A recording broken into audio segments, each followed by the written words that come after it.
একটা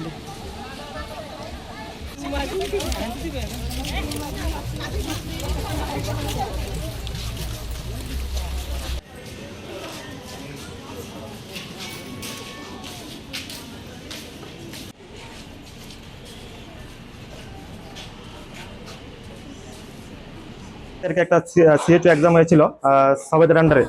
তো এক্সামটা হয়েছিল ফেব্রুয়ারি মাসের 1 তারিখ। জানুয়ারি মাসের 31 তারিখ রাত্রেবেলা এখানে টাইম টেবিল সব দেওয়া আছে।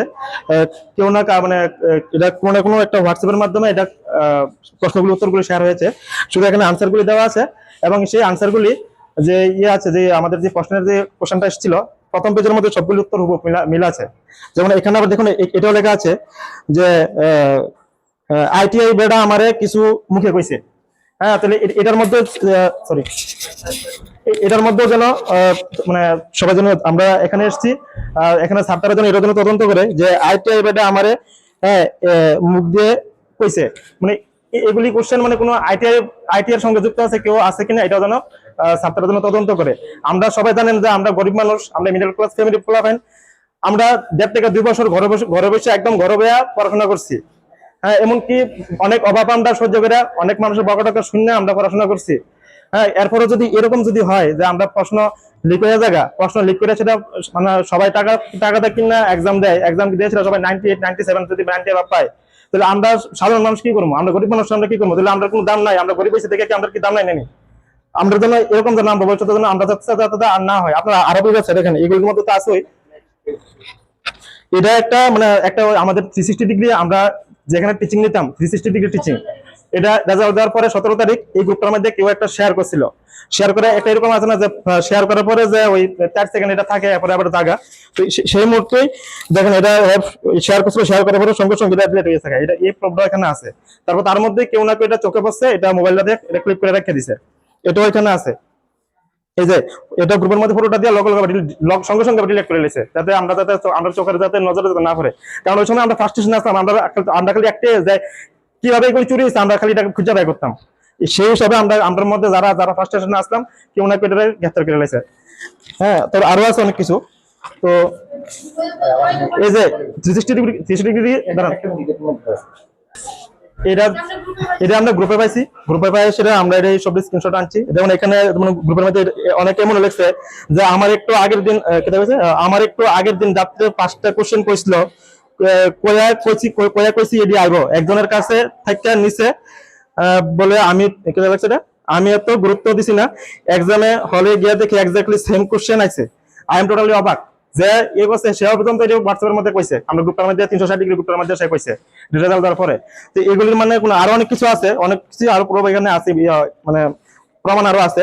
তো আরো অনেকে কইছে যে নাকি কোশ্চেন নাকি আগের থেকে আউট হয়েছে, আমরা এটি বিশ্বাস করছি না। আমরা জানি আমরা জেনুইন পরীক্ষা দিছি, রেজাল্ট কে লেগে আউট হবো, সবাই তো ঠিক করে পরীক্ষা হলো, কিন্তু এটি যে সময় আমরা আমার কাছে এগুলি আইছে, যখন আমরা মানে এগুলি যখন দেখছি না আমার নিজের মন ভেঙে গেছে। কারণ পড়াশোনার প্রতি আর আমরা ইচ্ছা নাই যে পড়াশোনা করে কি সব যদি টাকা পয়সা দিতে লইয়া জায়গা। আমরা 2025 সনে ন্যাশনাল হেলথ মিশন থেকে কমিউনিটি হেলথ অফিসারের পরীক্ষার নোটিফিকেশন বেরিয়েছিল। তো আমরা যারা কমিউনিটি হেলথ অফিসার পরীক্ষার জন্য আমরা প্রিপারেশন নিয়েছিলাম, আমরা গত 1 বছর ধরে অনেক স্ট্রাগল করে এই পরীক্ষার জন্য প্রিপেয়ার করেছি নিজেদের। তো ওই পরীক্ষাটা হয়েছে 2026 ফেব্রুয়ারির 1 তারিখে।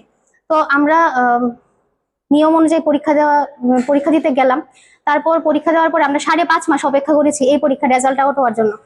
আমরা মাসের পর মাস যাচ্ছে, রেজাল্ট আউট হচ্ছে না। তো আমরা অপেক্ষা করেছি, কারণ অপেক্ষা করা ছাড়া তো আমাদের হাতে আর কোনো কিছু করার ছিল না। তারপর রেজাল্ট শিট আউট হয় জুলাই মাসের 15 তারিখে দুপুর 1টা থেকে 1:30 নাগাদ। তো রেজাল্ট শিট যখন বের হয় তখন ওই রেজাল্ট শিটের মধ্যে মার্কসের ডিস্ট্রিবিউশন দেখে আমাদের পুরো মানে অবাক, আমরা সব অবাক। তারপর আমরা মানে কোনো কিছু বুঝতে পারিনি কি হয়েছে না হয়েছে।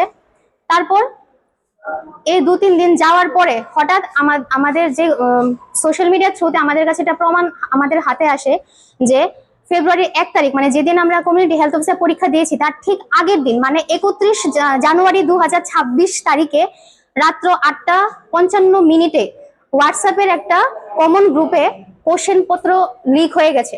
ওই কোশ্চেন পত্রের মধ্যে ওই গ্রুপের মধ্যে আমরা দেখতে পাই যে এমন কতগুলো প্রশ্ন আছে সিরিয়াল বাই মানে মেনটেন করা। আর ওই প্রশ্নগুলি পরের দিন আমরা পরীক্ষার হলে গিয়ে যখন পরীক্ষা দিতে যাই তখন প্রথম পৃষ্ঠা খুলে আমরা দেখি যে ওই পেজের মধ্যেই সিরিয়াল মেনটেন করা সেম কোশ্চেন। তো এটা আমাদের মানে এটাই আমাদের মানে জানার যে যদি সবকিছু মানে নিয়ম শৃঙ্খলা মানে মেনটেন করে যদি পরীক্ষাটা নেওয়া হয়ে থাকে তাহলে এগুলো আসলো কোত্থেকে। তো আমাদের এটাই আজকে অভিযোগ যে আগের দিন অনেক বড় একটা স্ক্যাম হয়েছে এই পরীক্ষার নাম করে, আর আমাদের সাথে প্রতারণা করা হয়েছে। যারা আমরা এত কষ্ট করে সবকিছু ছেড়ে ঘরে বসে 1 থেকে 1.5 বছর আমরা স্ট্রাগল করেছি, আমরা লিটারেলি কোয়ারেন্টাইন হয়ে গেছিলাম। তো আমার কাছে একটাই প্রশ্ন যে যেহেতু আমাদের মাননীয় মুখ্যমন্ত্রী মানিক সাহা স্যার এটা সবার মানে দাবি করেন এবং ওনার দাবিটা আমরাও জানি যে যথাসম্ভব এটা সত্য, কারণ আমরা দেখেছি যে এখন যে মেধার ভিত্তিতে চাকরিটা হচ্ছে, কিন্তু এইসব জিনিসগুলো দেখে আমরা ওই কথাগুলো কিভাবে বিশ্বাস করতে পারবো। আমরা জানি যে স্যার অনেক আমাদেরকে নিয়ে অনেক সিরিয়াস যে হ্যাঁ মেধার ভিত্তিতেই চাকরি দেওয়া হয়, কিন্তু এইগুলোর পিছনে মানে মুখোশ পরা কিছু মানুষ আছে যারা এটা হতে দিচ্ছে না।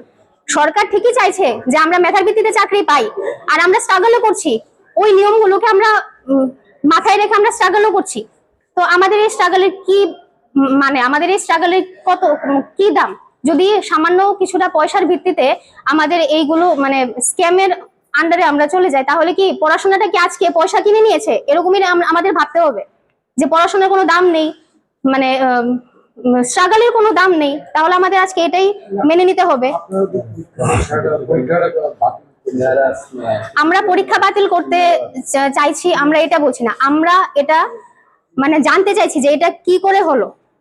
আমরা সফেদের আন্ডারে পরীক্ষা দিয়েছি, সফেদ সবকিছু পরীক্ষার অ্যারেঞ্জমেন্ট করেছে, পরীক্ষার খাতা দেখা থেকে শুরু করে সবকিছু ফর্ম ফিল আপ থেকে শুরু করে এক্সাম সেন্টারও ওরা যা যা করার দরকার তা করেছে। মানে একটা কম্পিটিটিভ এক্সামের জন্য যতটুক মানে সিনসিয়ার হওয়া দরকার এগুলোর মধ্যে 1% ওরা ছিল না। কারণ পরীক্ষার হলের মধ্যে আমরা 2017 সাল থেকে সিএচইউ পরীক্ষা স্টার্ট হয়েছে, তখন থেকে আমরা যে একটা নিয়ম মেনে আমরা দেখেছি যে পরীক্ষা হচ্ছে, ওই নিয়মের কোনো কিছুই এবারের পরীক্ষায় ছিল না। কারণ অন্য বছর আমরা পরীক্ষার্থী যারা পরীক্ষা দিতাম তারা ওএমআর শিট ছিল, এবার এটা মিসিং ছিল, ওএমআর শিট ছিল না, সিম্পল একটা বুকলেটের মতন এমসিকিউ।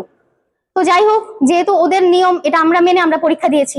তারপর ম্যাক্সিমাম কি আমি বলবো যে মানে যতগুলো পরীক্ষা সেন্টারে সিট পড়েছে স্কুলগুলোতে, ওই স্কুলগুলোতে আমাদের সিট নাম্বারই বসানো ছিল না, হজবরল টাইপ স্টুডেন্ট গুলোকে ঢুকিয়ে যে যেভাবে পেরেছে এভাবে বসেছে, কোনো সিকিউরিটি নেই, কিচ্ছু নেই, সিসি ক্যামেরা নেই। কিছু কিছু আমাদের কাছে ওটাও মানে সূত্র আছে, গোপন সূত্রের খবর আছে যে কিছু কিছু পরীক্ষার সেন্টারে কিছু কিছু স্টুডেন্ট স্মার্টফোনের হেল্প নিয়েছে।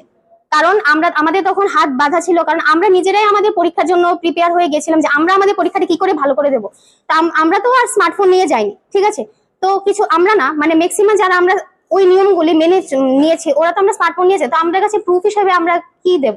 বাট আমরা দেখেছি যে আমরা পরীক্ষার হলে এগুলো হয়েছে। ডক্টর সতীশ দেববর্মার স্যারের সাথে কথা হয়েছে, স্যার বললো যে নেক্সট ফার্দার প্রসেস দেখবে, যে এটা সুষ্ঠু তদন্তের জন্য মানে নেক্সট প্রসেস দেখবে কী হবে কী আসে বিষয় রিসিভ করার জন্য। আমি রিসিভ করে এসেছি, তখন এখন আমরা সবাই মিলে প্রেস মিট করে সবাইকে এটা জানানোর জন্য করছি। স্বাস্থ্য অধিকর্তা, ডিএইচএস আর হচ্ছে স্বাস্থ্য সচিব।